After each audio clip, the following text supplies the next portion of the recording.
Salut! Bienvenue à Histoire de chien de l'histoire. Aujourd'hui, je suis avec Elika.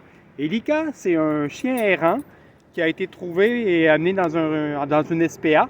Et ma cliente l'a adopté. Je m'occupe de la promener. Ce qui va m'amener à vous parler du phénomène de l'errance canine. Mais auparavant, si vous aimez les petites vidéos que je vous mets, vous pouvez mettre le petit pouce.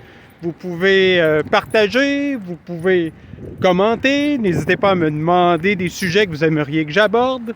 Vous pouvez aussi actionner la petite cloche pour avoir les notifications quand je mets d'autres vidéos. Ding ding! Le phénomène de l'errance canine. Tout d'abord, savez-vous combien il y a de chiens dans le monde? On évalue qu'il y aurait 700 millions de chiens de par le monde.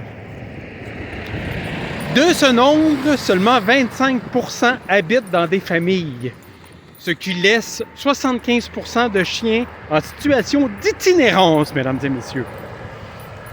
Ce qui équivaut à combien de chiens? Je vous fais le calcul. Voilà, plus, moins... 525 millions de chiens, mesdames et messieurs, qui sont des chiens errants dans le monde. Vous vous dites, c'est un problème qu'on rencontre dans les pays du tiers-monde? Oh, pardon. Dans les pays en voie de développement. Eh bien, sachez qu'en France, il y aurait 1,2 million de chiens qui sont errants. Aux États-Unis, mesdames et messieurs, il y aurait 8 millions de chiens errants dans le monde. Il y a du secret au Canada, car on ne le dit pas. Au Canada, il n'y a aucune statistique sur l'errance canine ou même féline. Statistique Canada n'a aucun chiffre à nous donner. Cependant, on peut très facilement se douter que la majorité des chiens errants au Québec et au Canada sont des chiens plutôt nordiques. On n'en dira pas plus. En passant, merci à Chien du Nord qui place ces pitous en situation d'itinérance.